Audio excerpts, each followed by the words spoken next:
በማንቸስተር ዩናይትድ እስከ ውድድር አመቱ መጨረሻ ድረስ አሰልጣኝ እንደሚሆኑ ይፋ ተደርጓል። ማይክል ካሪክ። ሰላም ጤና ይስጥልን ክቡራትና ክቡራን፣ እንዴት ናችሁ? አራዳ ኤፍኤም 95.1 ላይ ትገኛላችሁ። አቤል ሻንቆ ነኝ። ዛሬ በሚኖረን የጋራ ቆይታ የማንቸስተር ዩናይትድ የውድድር አመቱ መጨረሻ ድረስ በአሰልጣኝነት ቆይታን የሚያደርገው አሰልጣኝ ማይክል ካሪክ መሆኑ ይፋ ተደርገዋል። በማንቸስተር ዩናይትድ በኩል ከዚህ ቀደም በጆዜ ሞሪኖ የመጀመሪያ ቡድን አሰልጣኝነት ስታፍ አባላት ውስጥ በ2018 ከዚህ ቡድን ጋር ቆይታ አድርጎ ነበር።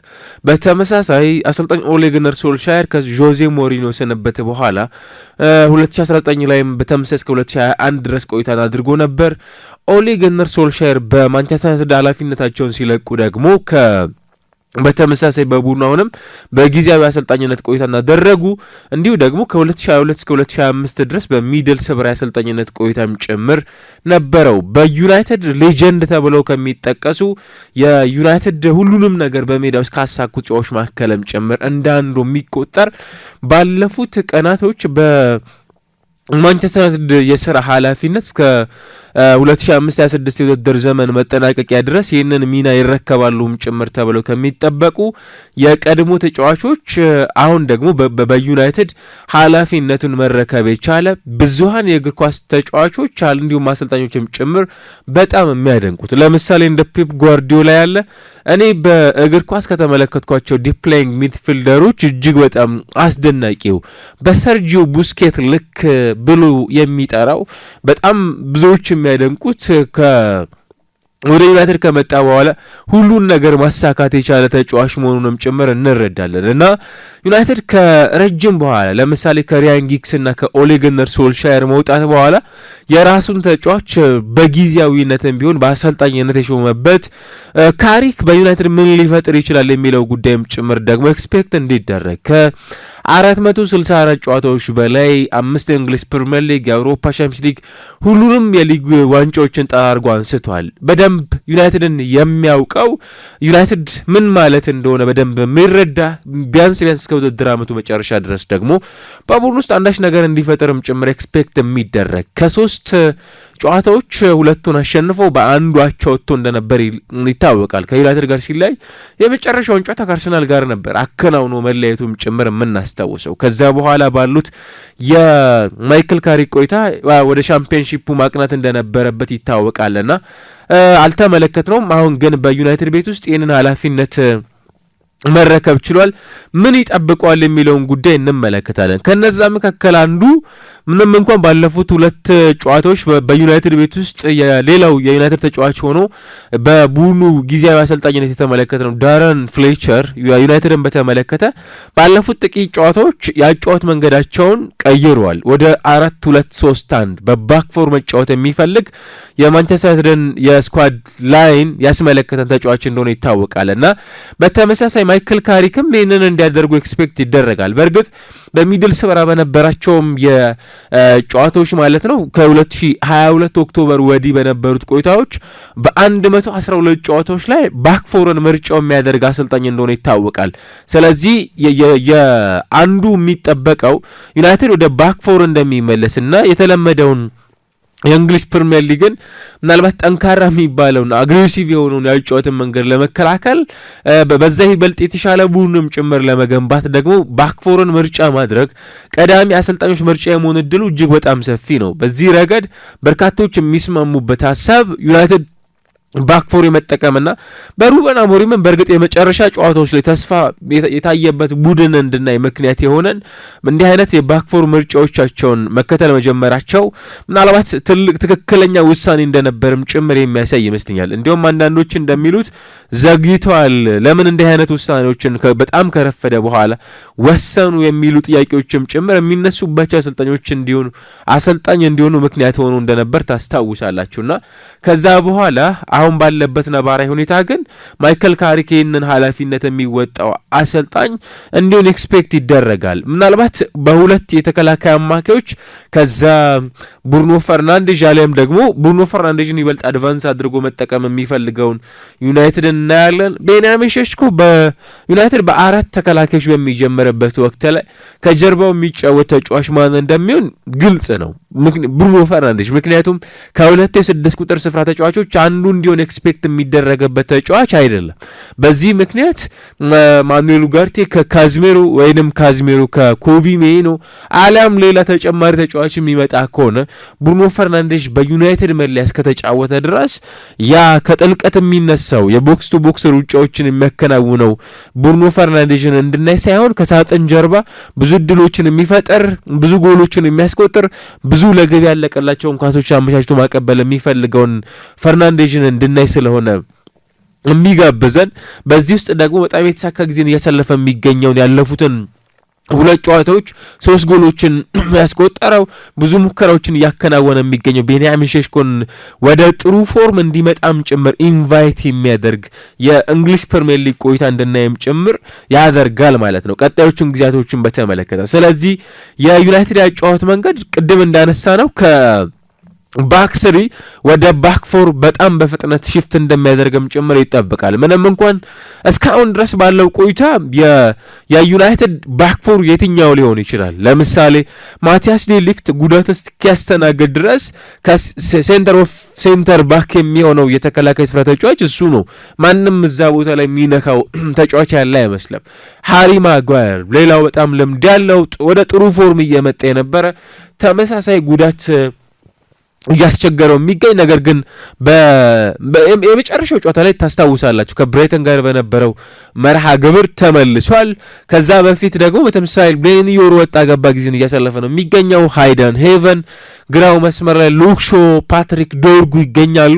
እንዲሁ ቀኙ መስመር ላይ ደግሞ ማስር ማጅራይና በተመሳሳይ ደግሞ ዴጉድ አሉ።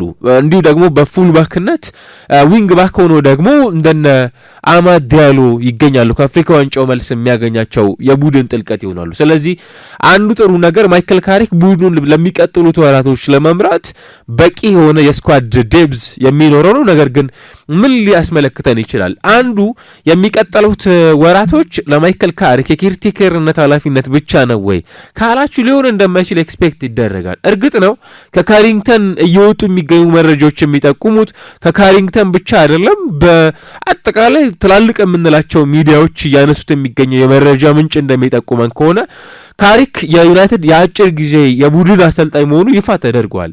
ምንድነው ይሄ ማለት? ዩናይትድ አሰልጣኙን የሚፈልገው በቋሚነት ሌላ አሰልጣኝ እስከሚሾም ድረስ ብቻ መሆኑን ይፋ አድርጓል። ለምሳሌ በርካታ ስሞች በዚህ ረገድ ይነሳሉ። እንደነ ሮቤርቶ ዲዘርቢ ያሉ አሰልጣኞች ምናልባት አሁን እንኳን ከስራቸውም ጭምር እየተለያዩ የሚገኙ በጣም በርካታ አሰልጣኞች አሉ። እንደምታስታውሱት ዣቪ አሎንሶ ከኃላፊነታቸው ተነስተዋል። ሮቤርቶ ዲዘርቢ በፈረንሳይ ይገኛሉ።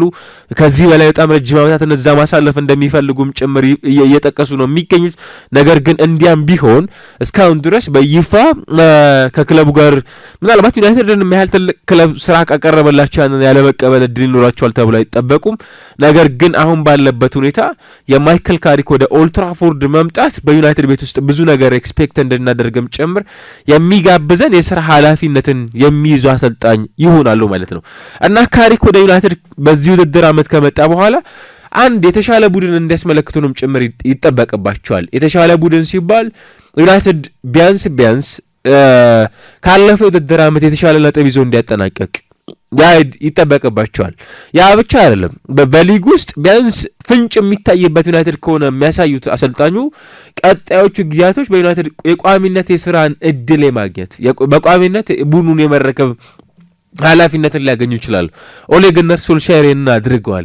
እንደነ ፓሪስ ሰን ጀርማ ያሉ ጨዋታዎችን ፓርክ ደ ፕሪንስ ድረስ ሄደው ያሸነፉባቸው ጨዋታዎች ያ የቋሚነት ቅጥር እንደነ ፖል ፖግባ በወቅቱ የነበሩ ጨዋቾች ተጽዕኖ እንዲያሳድሩም ጭምር ምክንያት ነበራቸው በግሌዘር ቤተሰቦች በኩል ማለት ነውና አሁን ኦማር ቤራዳ፣ ጄሰን ዊልኮክስ፣ ሰር ጂም ራትክሊፍ፣ ኤኒዮስ ግሩፕ እንዲሁም ደግሞ የግሌዘር ቤተሰቦች በአጠቃላይ የቡድኑን ቀጣዩን ኃላፊነትን በተመለከተ በማይክል ካሪክም ሆነ በሚመጣው አሰልጣኝ ላይ ዙሪያ ላይ ለመወሰን የሚጠበቁ ነገሮች ይኖራሉ ማለት ነው። ምንድነው የሚሆነው? እርሱም በማይክል ካሪክ መረከብ ይኖርበታል አሊያስ ደግሞ ሌላ አሰልጣኝንን መጥቶ መረከብ ይኖርበታል የሚለው ጉዳይ ሌላው ከሚጠበቁ ጉዳዮች ውስጥ የመነሳት እድሉ እጅግ በጣም ሰፊ ነው። ቅድም እንዳነሳ ነው ማይክል ካሪክ በሚድልስብራ በነበረው ቆይታ 4-4-1-1 የጨዋታ መንገድ በአንድ አጋጣሚዎች ብቻ ነው መጠቀም የቻለው። በአንድ አጋጣሚ ብቻ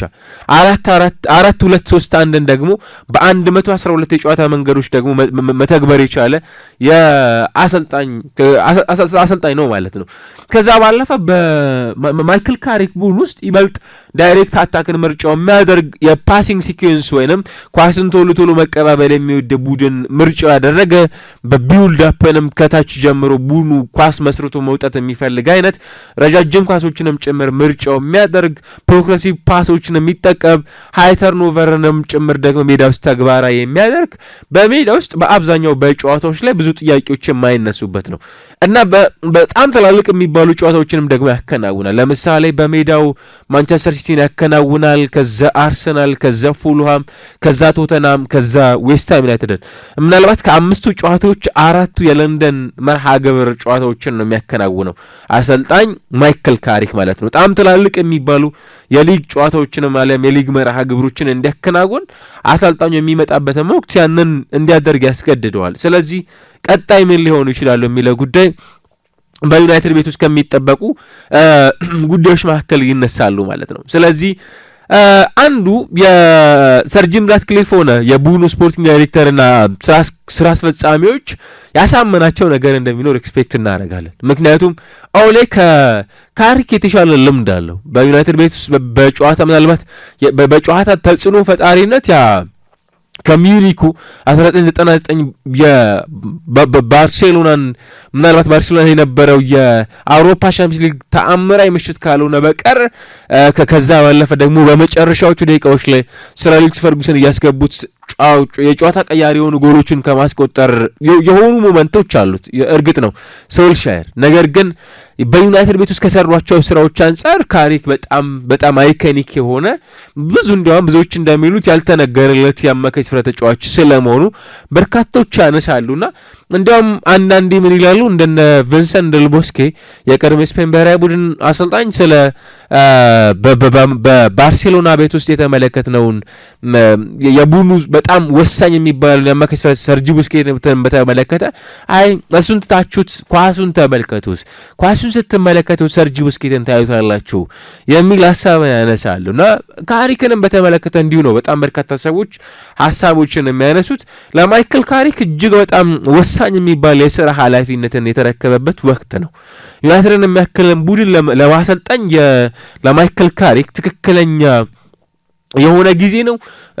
ሁላችንም የምናውቀው ነገር አይደለም። ነገር ግን ለአሰልጣኙ የተሰጣቸው በጣም ትልቅ አጋጣሚ ይህንን ስራ እንዲረከቡም ጭምር ይሆናል ማለት ነውና በአሰልጣኝነት የሚረከቡትን ዩናይትድን ቀጣይ እንመለከታለን ማለት ነውና ስለዚህ ማይክል ካሪክ አሁን ካደረጓቸው 139 ጨዋታዎች በሚድልስብራ በነበራቸው በአሰልጣኝነት ቆይታቸው 65ቱን አሸንፈዋል። 49ኙን ጨዋታዎች ደግሞ ሽንፈትን ያስተናገዱባቸው ወቅቶች ነበሩ። ቀደም እንዳውም ሩድ ቫን ኒስተልሮይ ሌላው በዩናይትድ ቤት ውስጥ በኬርቴከርነት ለአጭር ጊዜም ቢሆን በዩናይትድ መለያ ተጫውተው ካሰለጠኑት ተጫዋቾች መካከል የሚነሳም ነውና አንዱ እንግዲህ አሁን በዩናይትድ ቤት ውስጥ ሌላው የምንጠብቀው ሌላ ምን አይነት ነገር ሊያስመለክቱን ይችላሉ የሚለው ጉዳይ የሚጠበቅ ነው የሚሆነው ማለት ነው። ስለዚህ ለማይክል ካሪክ ቀጣዮች የስራ ጊዜያቶች ምን ሊሆኑ ይችላሉ የሚለው ጉዳይ በጉጉት ከሚጠበቁት መካከልም ጭምር የሚነሳ ነው። ዩናይትድ በካሪክ የተሻለ ጊዜን ሊያሳልፍ ይችላል። ልክ ሩበን አሞሪም የተቸገሩበትን አይነት ቡድን ሊያስመለክቱን ይችላሉ። አሊያስ ደግሞ ምናልባት ደግሞ ለጥሩ ፎርም መምጣት የሚችለውን ቡድን ሊያሳዩን ይችላሉ። በዚህኛው ረገድ ብዙ ነገርን እንድናይም ጭምር የሚጋብዘን አሰልጣኝ ሊሆኑ የሚችሉበት እድል ይኖራል። የተሻለ ጊዜ ማሳለፍ ከቻሉ በቡድን ውስጥ ምናልባት ደግሞ የቋሚነት ቅጥር የመፈጸም እድሉንም ጭምር በሰፊ የመጠበቅ እድላችን እጅግ በጣም ሰፋ ብሎ እንመለከታለን ማለት ነውና ለማይክል ካሪክ የተሰጣቸው የስራ እድል እጅግ በጣም ብዙዎች የሚፈልጉት ብዙዎች የሚመኙት ነገር ግን የአሰልጣኙንም የስራ ቆይታን ደግሞ በተመለከተ በብዙ መልኩ ሊወስን የሚችል እንደሚሆንም ጭምር ይታወቃልና በዚሁ መሰረት በቀጣይ በኮቺንግ ስታፎቻቸው ስቲቭ ሆላንድ እጅግ በጣም ልምድ ያላቸው ትራቪስ ቢኒዮን፣ ጆናታን ውድጌት፣ ጆን ኤቫንስ እና ክሬግ መውሰን በቀጣይ በጆኒ ኤቫንስ የአሰልጣኝነት ቆይታ በቡድን ውስጥ ከሳቸው ጋር በመሆን በጋራ ስራ የሚሰሩ አሰልጣኞች መሆናቸውም ጭምር ተረጋግጧል። ማንቸስተር ዩናይትድ እና ማይክል ካሪክ ምን ያህል ድረስ ይጓዛሉ የሚለውን ጉዳይ ደግሞ በቀጣይ የምናደርሳችሁ ነው የሚሆነው።